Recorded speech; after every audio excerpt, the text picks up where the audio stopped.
Hi everyone, welcome to episode 1 of season 2 of Norwich Theatre Talks. Thank you so much to everybody that listened to all of our episodes last season. We've been bowled over by the response we've got, and thank you for sending in comments and thoughts about where we go. We are gonna keep going. This time of year, it's beginning to look a lot like Christmas, and we are just starting our final preparations for pantomime. And on the show today, I have two ladies, both from the north of England, proudly, who are going to talk to us a little bit about their busy roles this year in pantomime and about themselves more generally.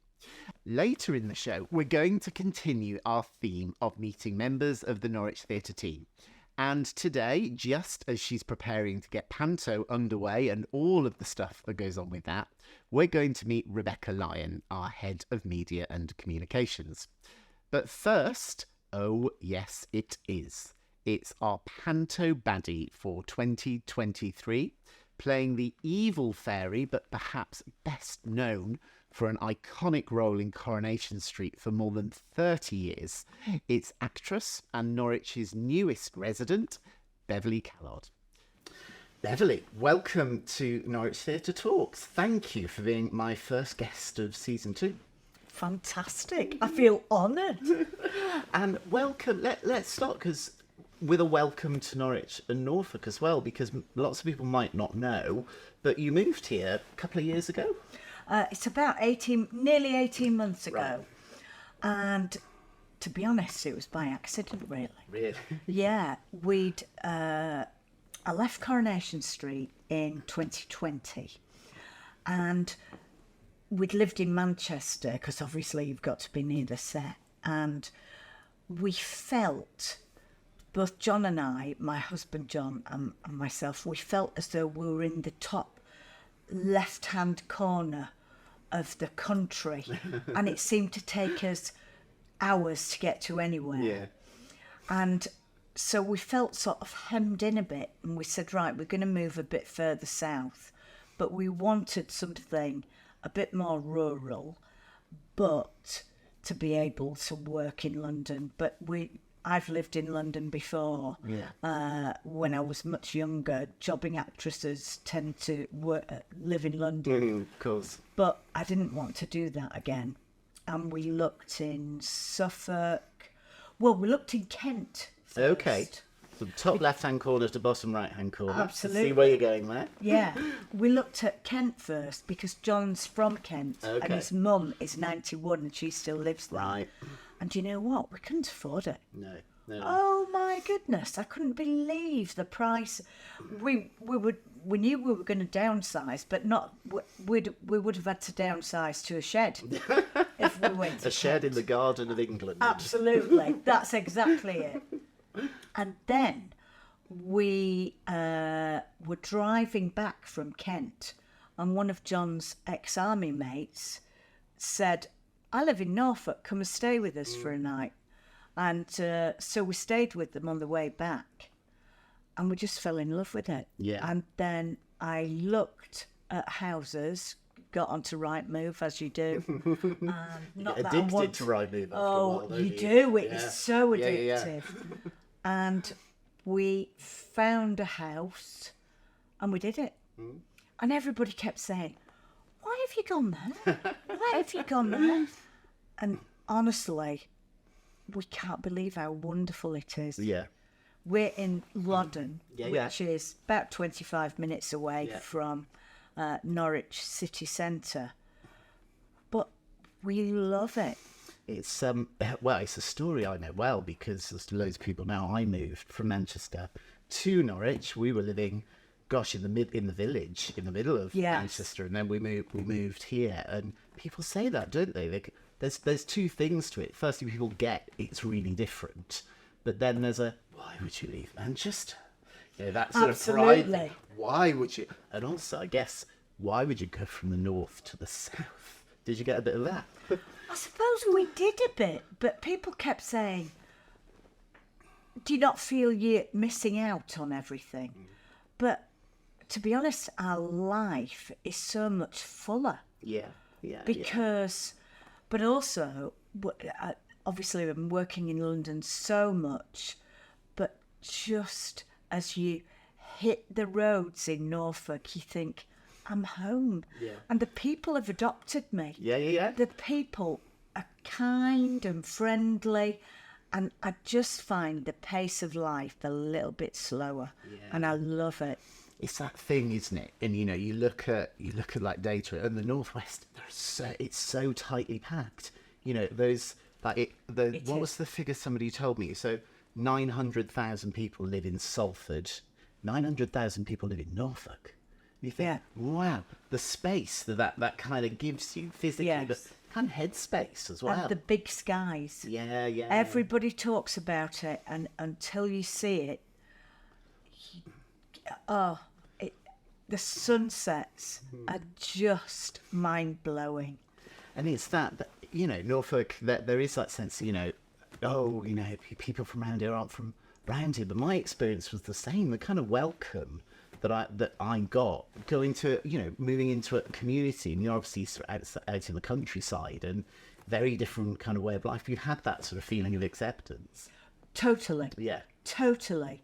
And we go into Loddon, our local village. We're going to Beccles, which is sort of on the borders of Suffolk and Norfolk. Lovely little town. We go all over the place. And people are just lovely and very respectful as well. Yeah. And I love that. But you've put something into the community, haven't you? Because you've moved in. But you've really kind of gone out of your way to get involved. Are you doing exercise classes and stuff? That's amazing. Yeah. Well, I've worked in fitness, scarily enough, for over 40 years. And I've always taught fitness, coached bodybuilding and lots of things. But wherever I've lived, I've always taught fitness classes. But it's not for actors or models or dancers. It's for real women. Yeah. I teach men as well, but I love teaching women and making women feel better about themselves. And so I just thought, well, I've got to start doing a couple of classes here. And we've put it on the local Facebook group, and I was full within 2 hours. Wow. And we've got 700 people on the waiting list. Cool. That's amazing. Yeah. Might But have it's a few great. more shortly. And what's great for me about that is, at that time, I teach 2 classes a week. They're all real women from the local area. I've made great friends with them. But also, just for that hour when I'm teaching, I'm not a wife, I'm not a mother, I'm not an actress. Yeah. I'm just me. Yeah. With my friends, and Yeah. it's amazing. Yeah. But also, the other thing we do is they pay £5 per class, and every single penny we give to the air ambulance. Oh, that's incredible. Yeah. That's incredible. Yeah, because, I can't charge loads of money for a fitness class. I want it to be, it should be available. Fitness should be there for everybody. Yeah. But if you give it to people for free, Yeah. they don't appreciate it. Yeah. And so I said, pay a £5, but we'll give it to the air ambulance, and that's what we do. But that's been an element of your career all the way through, hasn't it? Yeah. Fitness. Where did that come from? Was it something that was with you from a young age? Did something happen that introduced you to fitness? And why have you held on to that? Because some people in their lives go through phases, don't they? And then, things change. But it's been that consistent for you. Well, I got into it because I was involved in a car crash. Right. And I was in the front passenger seat, and it was a very serious car crash. And I was in hospital for 8 months afterwards. Right. Smashed my left leg. This is years and years ago. Smashed my left leg, right kidney, base of my left lung, and I was in a bad way. But once I came out of hospital and began physio, the better quality of exercise I did to get better helped me get better quicker. Yeah. And so I had the most amazing physiotherapists, all NHS, and they helped me to recover and get well. And so I got into exercise that way. Yeah. And I just thought, I love this, I'm going to do it. And then the Jane Fonda boom hit the UK. Yeah. And I adore Jane Fonda, the leg warmers and the stripy leotards and all of that. The Jane Fonda of the UK. Absolutely. And I was just like, oh, I love this. And so I got qualified, did loads of training, and started teaching my own classes. And I've always done it. Yeah. But years ago, I was a single parent, and I was in theatre on equity minimum. Oh, right. And Rebecca, my daughter, was tiny. So as well as being on stage earning equity minimum, I taught 26 classes a week. Wow. And my daughter used to do a homework at the side of a fitness class. So I'd be saying to the women in the class, come on, girls, 8 more. Rebecca, finish that algebra. But I had to do it, you know? Yeah. And so Rebecca's into fitness as well because of all that, you know? Yeah. But you've talked before about your own mental health management, haven't you? And fitness must play a really important part in that for you as well. Yeah, it does.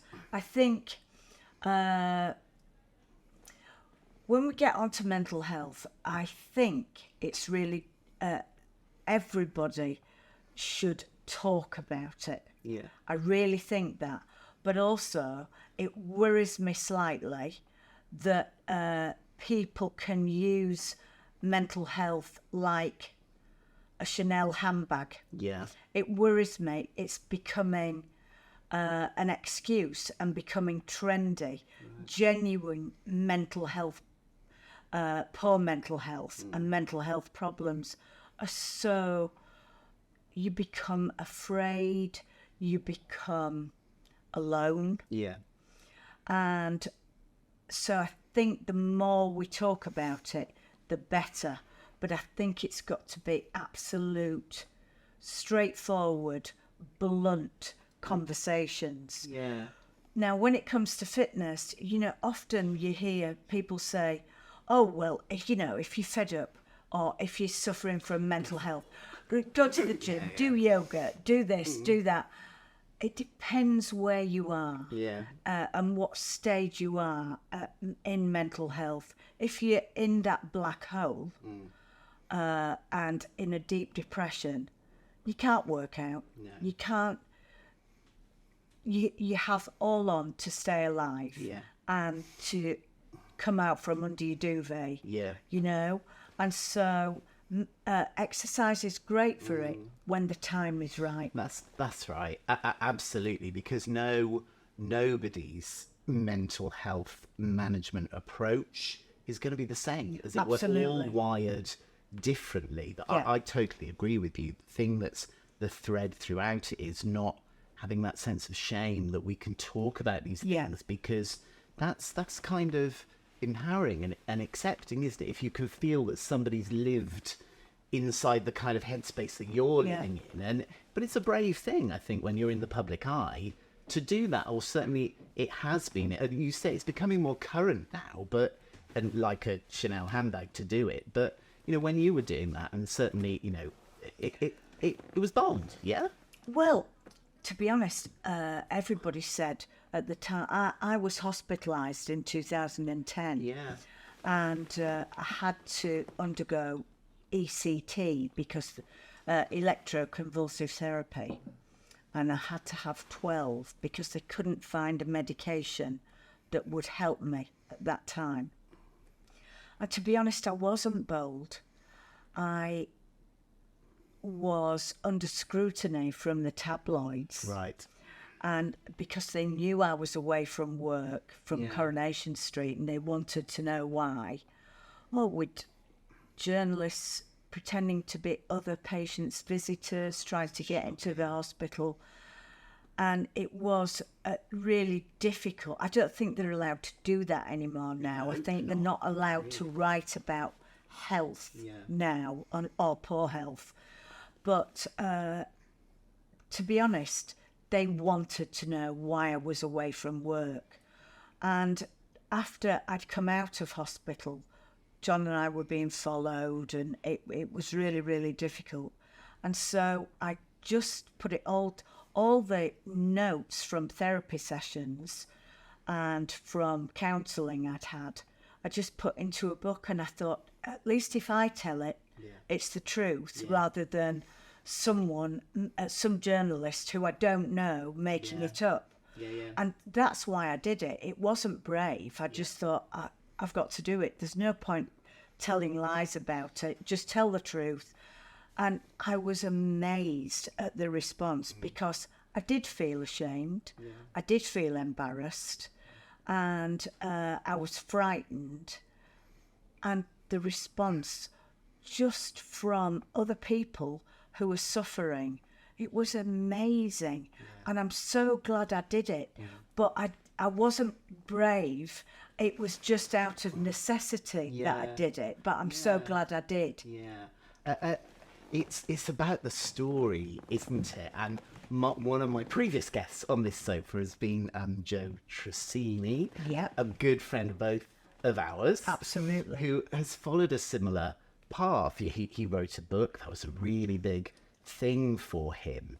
But then it's about using the platform that you've got to say these things, isn't it? Yes. And, you know, Joe and I have talked loads about pantomime. We're going to come on to pantomime in a second. And about how, you know, that's a space where you don't want to preach.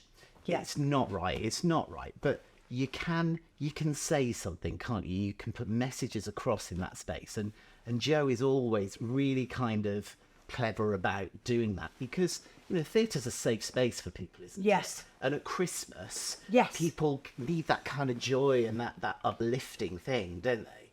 Without doubt. And what's great is you get live theatre, and especially panto, you get that feedback instantly. And so you've got that connection with the audience, especially me, because I'm the baddie. I love it. The louder they boo, the better. But it's really important, and I think it's important for anyone struggling with mental health. Is obviously no two stories are the same, but the thing is just to know you're not alone, and that someone else has felt as low as you have, because you do think, I think the biggest thing is you actually feel unlovable. You feel as though people couldn't possibly love you. And even though you've got people who love you, you isolate yourself. And you become self-obsessed because you have no choice. And you are in your own head, in that black space, that dark space. And you do feel as though you're unworthy and unlovable. And it's so hard as well for the people who love you. That's right. It's not something that exists in a vacuum, is it? And, you know, the other thing that, you know, has occurred to me is it's not something that stops. You don't get cured. It doesn't end. It's the ongoing management, isn't it? And how are you nowadays? Do you know, I'm really, really good. I still have to take medication, and I think maybe that suits me being an actor as well, especially in theatre, because the bulk of my medication I have to take late at night, and it makes me a bit of a zombie on a morning. Not moody or anything. I'm not a moody person. You just get a good night's sleep, which some of us would crave. But sometimes I'm a bit sort of foggy at like 6:30, 7 o'clock in the morning. But actors, I come alive at night time, so owls. It's perfect. It's perfect. But no, I'm as I say, I take medication, and I do have to monitor myself, but I've learned to manage it. That's it, isn't it? There is no fix. If you are somebody that experiences poor mental health, then I think the worst thing you can do is convince yourself that you're going to get a cure. Yes. The cure is being aware and checking in with with yourself. I think theatre's really interesting around this because and panto, because I think people who go to the theatre don't quite realise that's part of their mental health management. You know, Without doubt. when you go I into the agree. theatre, you might think you're going to see a musical or a play or whatever, but actually for a little bit of time, you're sitting there and you're in a world that doesn't exist. And it's quite subliminal, isn't it? And you're taken away from your, it stops you ruminating. Yeah. Because if you're feeling poorly, you tend to ruminate and worry about the same things over and over again. And just for that 2 hours, 2.5 hours, however long you are in that auditorium, you've escaped. Yeah. And it's you've been taken away from yourself, and it is so good to do that. We're going to talk about panto now, but the thing that we did a couple of years ago, which I think you'll enjoy, is, you know, after panto, you always want to ask questions. Did you enjoy the show? Were the toilets clean? You know, once you think about the price of the sweets, we asked the question: did you feel happier after panto? And 85% of people said they absolutely, demonstrably did. And that's the thing that we don't ask every now and again. I love that. We did. And it's kind of, you do. This is what it's all about. And so to panto, and you're playing Caraboss, our evil fairy. What's she going to be like? Oh, she's going to be such a baddie. Such a baddie. Lots of tongue-in-cheek, I think. Yeah. But I will make her quite scary, but then every now and again, just let it slip. I don't want to frighten children and make them cry and have panic attacks. But no, I'm going to be quite scary. And the baddie, people don't realise this, but the baddie is the best role on the stage, isn't it? Oh, without doubt. Yeah. Especially for a woman, because, you know, originally, the first time I did panto, I was principal boy. Right, And of course, that doesn't happen anymore now. Really. It is a boy playing a boy. But the women's parts can be a bit drippy, I think. And just the baddie is everything. I cannot wait until we have the pyros going off and they're booing. Oh my God, I can't wait for it. Oh well, it's gonna be great, and we've got Joe, and we've got the whole kids ensemble as well. You know, I think you're gonna love panto. And the thing I was gonna say is, you've obviously played a fairly iconic character in your career. You're gonna bring any of that into it? I throw a little bit in every now and again. I think so, just to make the audience laugh at me. Yeah, I'm working on the Leopard script. skin here and there. Oh, they could well be. And maybe pulling the odd pint or two somewhere, you know. Or banning people, barring them from the rovers, whatever. Yeah, I think because people expect that a little bit. And I'm not I've got free rein, so I can do whatever I feel like doing, as long as I warn the others on stage beforehand. Yeah. Your career's been amazing. I mean, characterised by the street, but a huge range of other stuff on the stage. And I just happened to catch 2 pints of lager the other day. And it's like, there you go. And you know, there's lots more than that character, isn't there? Yeah. Well, I did. I started off in theatre. Yeah. And then when I was in Coronation Street, you weren't allowed to do anything else. Yeah. So I did 32 years in total. Wow. But I stayed for 10 years, and then I said I need to go back on stage again. Because the writers at Coronation Street, or writers of soaps, are allowed to do other things. But the actors usually are not. Right. And they always say the writers should feel they need, if they need inspiring, they may have to go off and do something else. But sometimes the actors need inspiration as well, you know? Absolutely. And just to work, I love the camera, and I love the closeness of it and the stillness of it. But I love a live audience as well. Yeah. In fact, it's and I remember you taught in The Rise and Fall of Little Voice as well, I didn't you? did. Yeah, I did. And I was really honoured to do that because Jim Cartwright, who wrote Good Northwest writer. Oh, absolutely. He's a genius, and he's become a dear friend of many years now. But he, and of course he was Oscar nominated for that script. But he decided he was going to direct that play himself for the first time.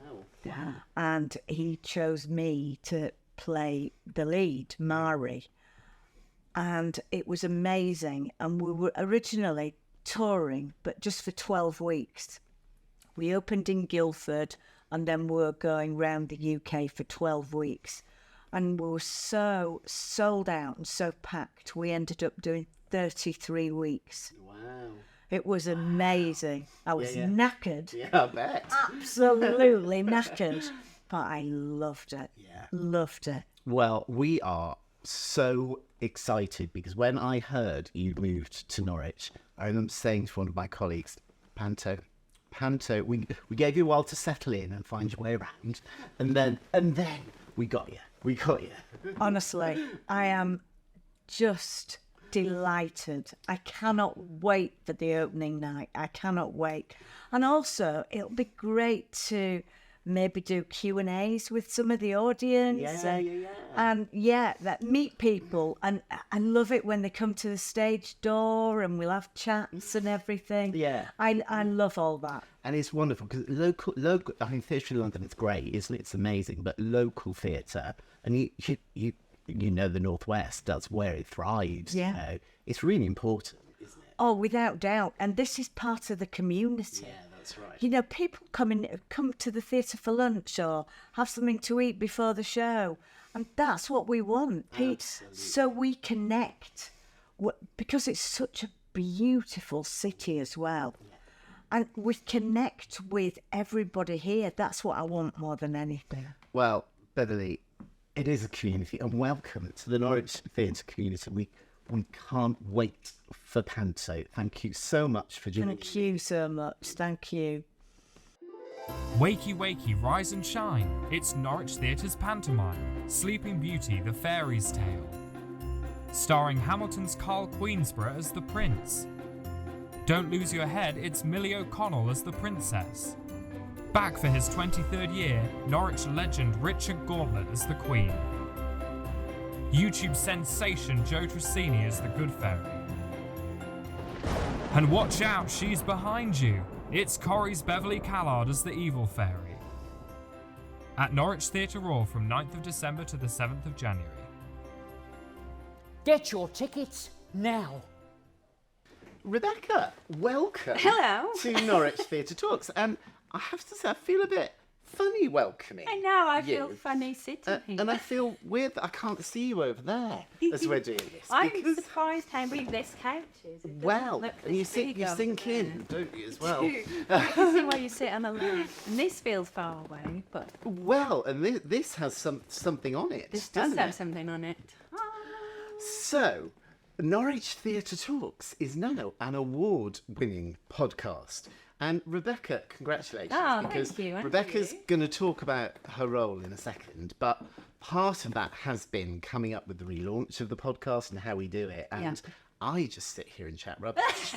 But all the work that goes into doing this happens elsewhere. And congratulations, Thank you. Rebecca, and to all the team, Deck, and Absolutely. And everybody Deck, who's hiding over there. that work on it. And here we go, season 2, eh? Season 2. And I think normally, if a podcast gets past 7 episodes, it's a success. And here we are on number 11, so We're determined.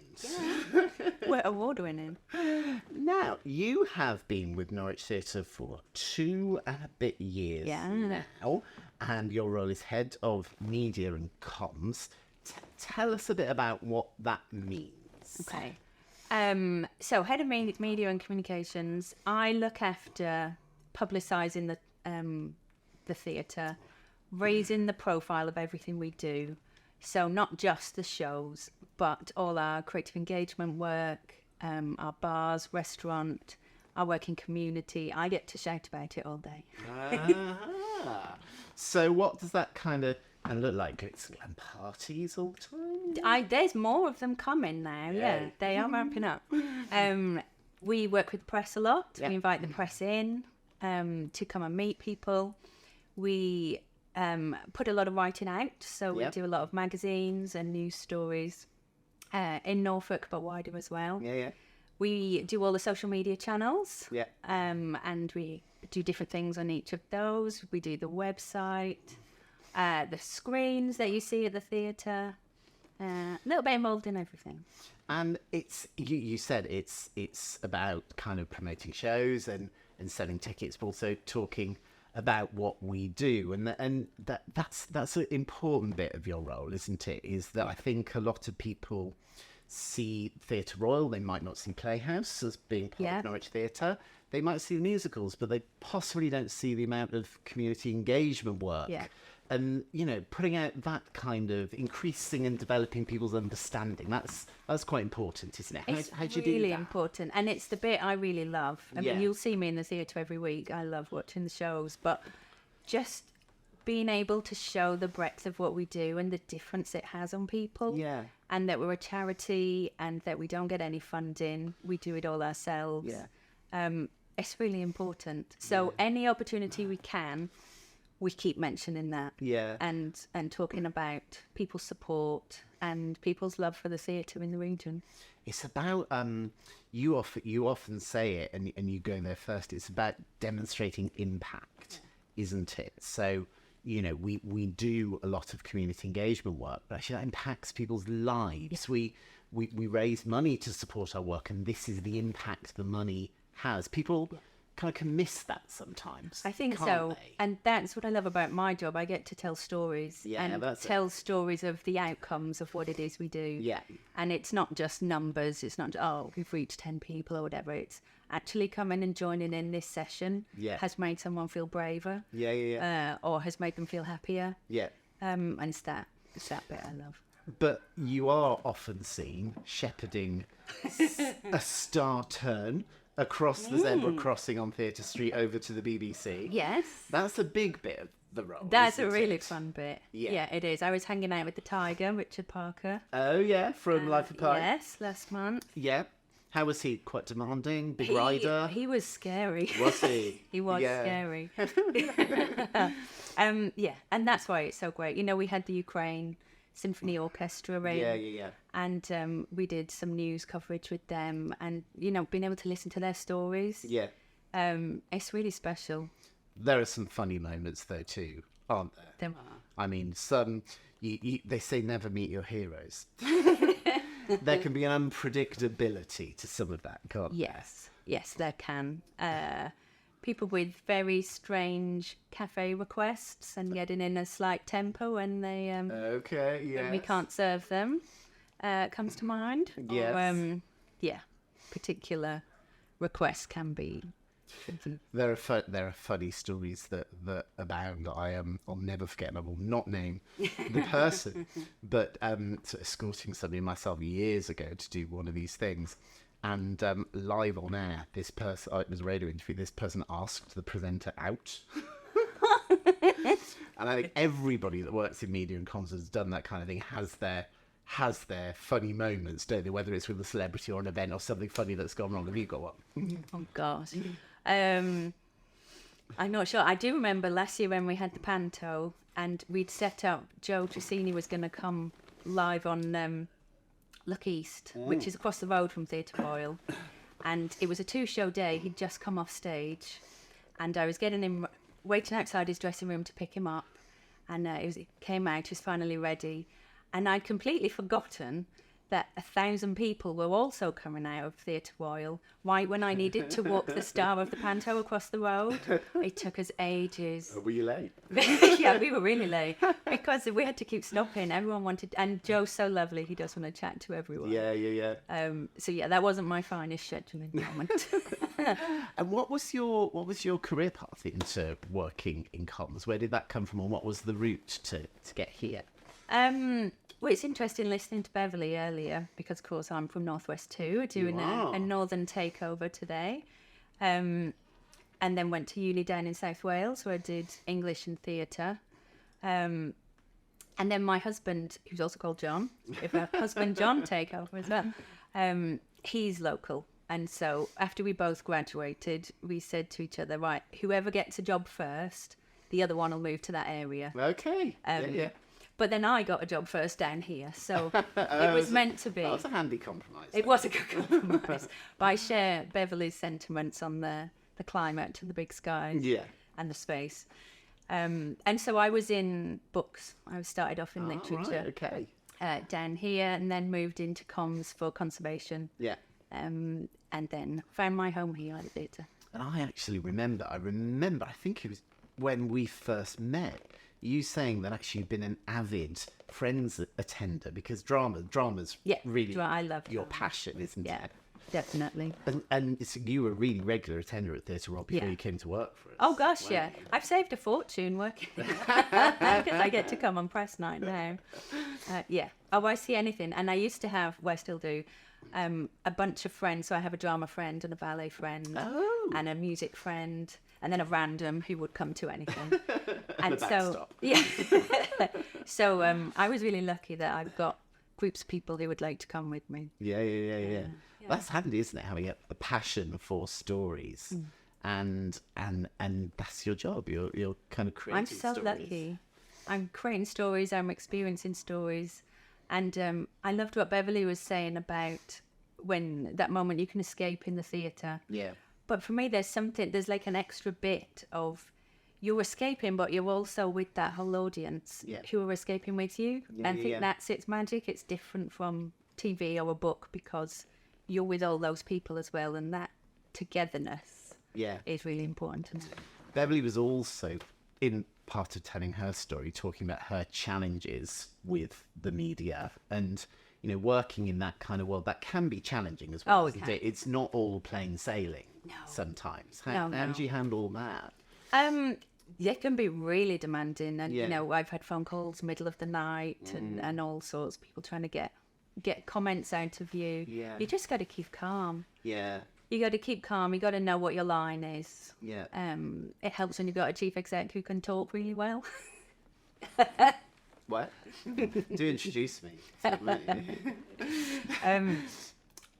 It's making sure everyone feels confident and safe, knows what the message is. But the media world's changed quite a lot recently as well, hasn't it? You know, it's not the same as the old days where you, God, going back many years, type up a press release and send it out. It's not that anymore, is it? No, it's not. And actually, we get so much coverage we put a tweet out or we'll put something out online. Journalists will then ring us. It's not always now us needing to issue something. Yeah. So, what are you most looking forward to coming up? I nearly said something that's coming on. It's not even on sale yet. There's some good dramas coming on sale that I'm looking forward to. And Juliet, I'd like to see. I mean, I watch it all. I think in the last 2 years, I've really got into ballet. I mean, Carlos helps. Yes. But, I can't get enough dance at the moment. And we're about to go into panto, aren't we? Which is where I think your team in particular just had so much opportunity to be creative. Yes. I mean, I remember last Christmas Eve sitting in front of a massive donut live on BBC News. Yes, we did. I swear that was a prank. I've got the evidence. What have you got planned? Anything you can share with us you've got planned this year? So normally we do an advent calendar where we take the opportunity to show 20 odd things of life at the theatre. This year we've got a little twist on Elf on the Shelf, and we've got some very naughty little minis coming who are going to get up to some mischief in the theatre every day on social media. Right. Yeah. So watch out for those. Watch this space. Yeah. Rebecca, really lovely to talk Thank to you. you. The brains behind Norwich Theatre Talks. And congratulations to you and your team and Dec and the whole team that work on Norwich Theatre Talks. Thank you. Thank you. And that brings us to the end of another episode of Norwich Theatre Talks.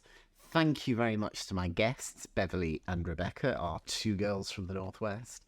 And you join us again next time. On our next episode, we're continuing the panto theme and meeting another cast member, Millie O'Connell. Millie O'Connell is playing Sleeping Beauty for us this year, but lots of people might remember that she actually originated the role of Anne Boleyn in Six the Musical in this very building back in 2018. Join us then.